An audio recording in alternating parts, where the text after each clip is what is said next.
In spite of our history. Are you personally responsible? I think I'm responsible for myself. But have I been responsible for my community? I don't know. I don't think so. It's just that individual choice. And it doesn't take the majority of the society to be responsible. I think anybody that has a conscious spirit owes the society to enlighten them. And this is what Jesus did, more or less. He enlightened the society about a concept of philosophy about love. And, you know, it was an aberration. It wasn't the common trend. And no society will have a common trend of anything.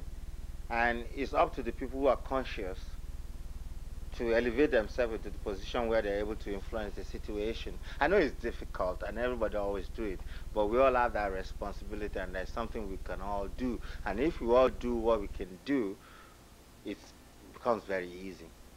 I'm talking about basic human organization. We don't have an organizational structure that is functional, that allows people to hold their responsibility. We've destroyed one base for organization, and that is community. You see, we Africans have always been a communal people. We don't function as individuality. We function as individual within a community. Here, the system allows you to isolate yourself and function as an individual to the ultimate. You don't have to know who your next door neighbor is. If he's playing loud music, you don't have to call and talk to him. You just call the police. So we've created public institutions to solve our own personal interactions. So the communal philosophy that builds an organizational structure has been destroyed. And once you destroy that base, from then on, you will be creating institutions that will never solve your problem. And you can have 3/4 of a population being police and there will still be crime. You can build cells and put half of your population in prison and there will still be criminals. Those are unsolvable problems. Sigmund Freud, one of Sigmund Freud, Jesus. Passions of the Mind, Yes. Sexual etiology. Yes. I've always told you, yeah. you're a libidinous man. I don't know. I mean, I think we have to be more honest with ourselves. And I think American society is a very hypocritical man.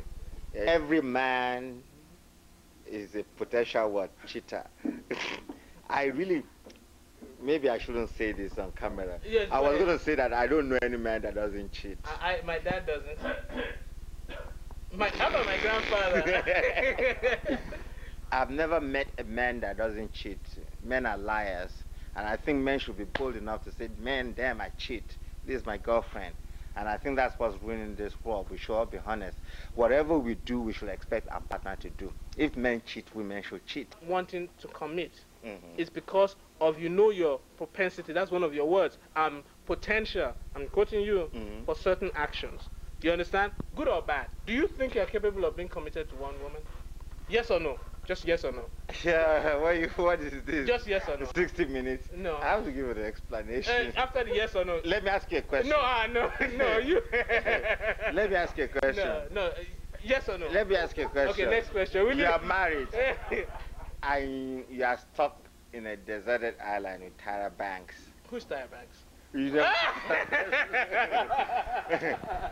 Will you or will you not?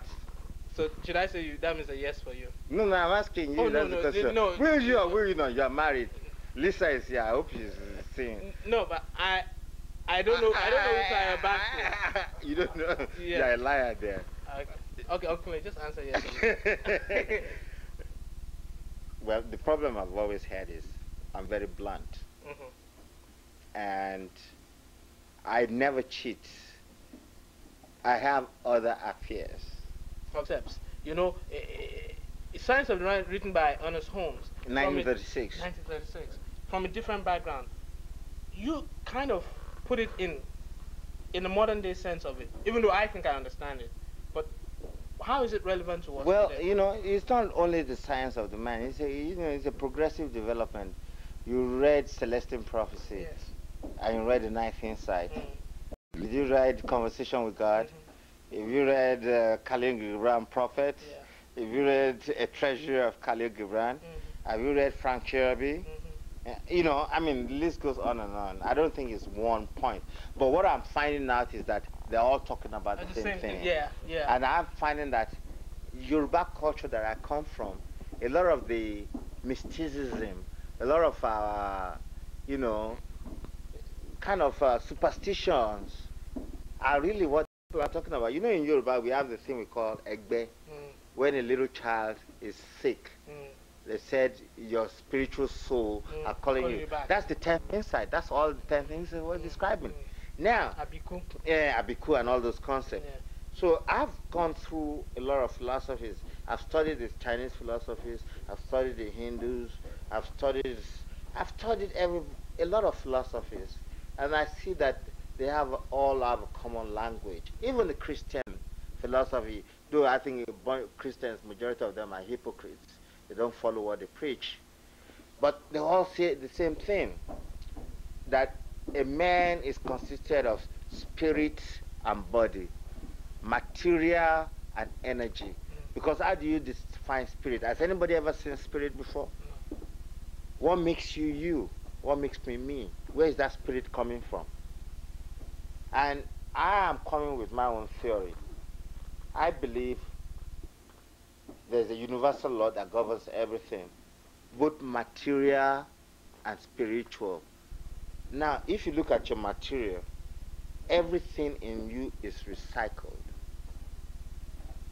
From your hair to your toe, they are disintegrated to their minuscules, and they are reintegrated into the earth, and they are recycled spontaneously through another person. The earth translates, and the fetus meet the spirits.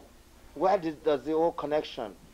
A woman gives birth to a child, and it's not a fraction, a percentile of the woman. It's a whole entity. And it's just the way God has created us too. We are a whole entity. Each one of us is a minuscule God.